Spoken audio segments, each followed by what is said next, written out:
Hello student, स्वागत है आपका अपने यूट्यूब चैनल मैथ फे क्लासेस में। आज का ये जो लेक्चर है हमारे पास, वहाँ पर हम पढ़ेंगे सिंगुलर से प्लूरल बनाने का रूल, जो कि ये जो रूल है वो बहुत ही ज़्यादा मोस्ट इम्पॉर्टेंट है आपके लिए। आपको हमेशा याद रखना है। आपने बहुत सारी चीज़ें सीख ली कि सिंगुलर से प्लूरल कैसे बनाते हैं, कि लास्ट में जब ओ आता है तब कैसे बनाते हैं, वाई आता है तब कैसे बनाते हैं। अब बात ये आती है कि वो सेंटेंस, वो वर्ड जो हमेशा प्लूरल होते हैं या हमेशा सिंगुलर होते हैं, उनको कैसे पहचानेंगे और किस तरीके से पहचानेंगे ताकि वो चीज़ें हमेशा हमें याद रह सकें। नहीं तो हम क्या करते हैं कि अगर हमारे पास कोई चीज़ है जो ऑलरेडी प्लूरल है और देखने में वो लग रही है कि हमारे पास सिंगुलर है, तो हम उसका प्लूरल बना देंगे तो वो हमारे पास रॉन्ग हो जाएगा और इस कंडीशन में हमारे मार्क्स जो होते हैं वो कट जाते हैं। तो ऐसी गलती ना हो सके, जिसके लिए मैं आपके पास ये कुछ स्पेशल लेकर आया हूँ, जिसमें से आज ये हमारे पास रूल इसमें का पहला होगा, जिसमें से हम आज इसको पढ़ने वाले हैं। तो चलिए स्टार्ट करते हैं बिना देर किए। यहाँ हमारे पास रूल लिखा हुआ है कि कुछ ऐसे नाउन्स जो देखने में सिंगुलर लगते हैं, यानी दिखते ऐसे हैं कि जैसे सिंगुलर हैं, क्योंकि उसमें क्या होता है, यस या यस लगा नहीं होता। हम लोग अक्सर यही देखते हैं कि जिसमें यस या यस नहीं लगा होता वो सारी की सारी चीज़ें सिंगुलर होती हैं, लेकिन यहाँ पर लगा नहीं होता, बट वे प्योर प्लूरल होती हैं। आपको ध्यान क्या देना है कि दिखने में वो तो सिंगुलर लगेंगी, और क्यों लगेंगी, क्योंकि उसमें यस या यस नहीं लगा होता, लेकिन एक्चुअल में वो प्योर प्लूरल होती हैं। कैसे होती हैं, आइए उसका हम एग्जाम्पल्स देखते हैं। यहाँ पर हमारे पास बहुत सारे एग्जाम्पल्स हैं, जैसे कि यहाँ पर हमारे पास लिखा हुआ है क्लर्जी। क्लर्जी मतलब होता है पादरी वर्ग। ये लगभग 11th या 12th की स्पेलिंग्स है जो आपको याद रखनी है, चाहे आप 6th में हो, 7th में हो, 8th में हो, डजेंट मैटर, आपको ये चीज़ें याद होनी चाहिए। क्लर्जी मतलब पादरी वर्ग, जेंट्री मतलब होता है कुलीन वर्ग, और इसके बाद पाल्ट्री, इन्फेंट्री और कवेलरी और फिजेंट्री, ह्यूमनरी, उसके बाद ये जो कैटल है, इसके साथ साथ यहाँ पर पुलिस, प्यूपर, चिल्ड्रेन, वर्मिन, ये सारी की सारी चीज़ें आपको ऐसे दिख रही हैं जैसे कि ये एक सिंगुलर नंबर है। सिंगुलर नंबर क्योंकि इसमें ना तो यस लगा है और ना यस लगा है। तो ऐसी कंडीशन में ज़्यादातर बच्चे क्या करेंगे, अगर मैं कह दूं कि वर्मिन का हम क्या करते हैं, प्लूरल बनाते हैं, तो वर्मिन का इसका हम लोग काफ़ी सारे लोग होते हैं जो इसको प्लूरल बना देंगे और यहाँ बोल देंगे कि ये हमारे पास यस लग गया और ये इसका वर्मिन्स यानी इसका प्लूरल हो गया। लेकिन आपको यही चीज़ें ध्यान देनी है कि ये चीज़ ऑलरेडी प्लूरल है, और जो चीज़ ऑलरेडी प्लूरल है उसका कभी प्लूरल बनाया नहीं जा सकता।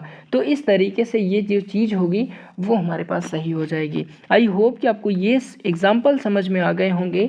तो ये कुछ मीनिंग्स हैं, ये आपको क्या करनी है, याद करके रखनी है, ताकि आपको चीज़ें काम दे जाए। इससे ज़्यादा और कोई स्पेलिंग्स आपको मिलेगी तो वो हम देखेंगे, लेकिन मुझे लगता है कि इससे ज़्यादा आपको स्पेलिंग्स मिलने वाली नहीं है। अब आपको ये सारे के सारे एग्जाम्पल्स आपको अच्छे से याद करने हैं और ध्यान देना है कि जब भी ये चीज़ आएगी वो दिखने में तो सिंगुलर होगा, लेकिन वो कैसे होंगे, प्लूरल होंगे हमेशा। जैसे हम बोलते हैं कि पुलिस चोर का पीछा कर रही है, तो हम लोग लगा देते हैं ए पुलिस, तो वहाँ पे सिस्टम गलत हो जाएगा। कभी कभार वहाँ पर हम लोग क्या करते हैं, पुलिस के साथ साथ सिंगुलर वर्ब का प्रयोग कर लेते हैं, तो वो भी सिस्टम वहाँ से गलत हो जाता है। तो आपको ये चीज़ें ध्यान देनी है। और यहाँ पर क्या क्या चीज़ें ध्यान देनी है वो मैं आपको बता दूं कि यहाँ पर आपको 4 चीज़ें ध्यान देनी है, टोटल 4 चीज़ें। कौन कौन सी चीज़ें हैं, आइए उसको हम आगे देखते हैं। आपको 4 चीज़ें ध्यान देनी है। पहली तो ये कि ऐसे नाउन्स जो ऑलवेज प्लूरल हैं उसमें कभी यस या यस नहीं लगाया जा सकता, यानी कि जो ऑलवेज प्लूरल हैं उसमें ना तो हम यस लगा सकते हैं और ना यस लगा सकते हैं, क्योंकि वो ऑलरेडी प्लूरल हैं। और जो चीज़ें ऑलरेडी प्लूरल होती हैं उसमें ना तो यस लगता है और ना यस लगता है। अब एग्जाम्पल देखेंगे ताकि हम सारी चीज़ें अच्छे से समझ जाएं। आप स्क्रीनशॉट लेते रहिएगा। जैसे मैंने यहाँ पे एक सेंटेंस लिखा है, ऑफ माई टाउन आरिच, ये चीज़ मैंने लिख दी। आपको यहाँ पे क्या करना है, कोई मिस्टेक ढूंढनी है। मैंने एक सेंटेंस दे दिया और आपको बोल दिया कि इसमें मिस्टेक ढूंढिए, तो आपको वो मिस्टेक ढूंढनी है जो चीज़ इसमें गलत होगी। और आप यहाँ देखेंगे कि हमने पढ़ा था कि जो जेंडरी होता है वो हमारा सिंगुलर नंबर होता है, उसमें कभी यस या यस नहीं जुड़ता है। तो इसमें यस या यस कहाँ से लग गया, इसको हम क्या करना है, इसको सही कर देना है। और जब इसको सही करेंगे तो ये हमारे पास हो जाएगा जेंट्री। आई होप कि आपको समझ में आ गया होगा। आप इसका स्क्रीनशॉट ले लेंगे। हम देखेंगे यहाँ पर दूसरा नंबर।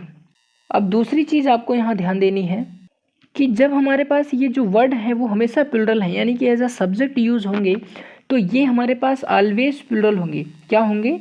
ऑलवेज प्लूरल होंगे। और जो चीज़ें ऑलवेज प्लूरल होती हैं उसके साथ हमेशा जो हेल्पिंग वर्ब होती है वो हमेशा प्लूरल वर्ब वाली प्रयोग होती है। आई होप कि आपको ये समझ में आता है। जैसे मैंने कह दिया कि द, ये एग्जाम्पल है आपका, मैंने कह दिया द पुलिस। क्या कह दिया? The police has not arrived at, यानी कि जो पुलिस है वो क्या की समय से नहीं आई। तो यहाँ पर जो मैंने हैज़ लगाया है, आप देखेंगे तो ये जो चीज़ होगी वो क्या मानी जाएगी?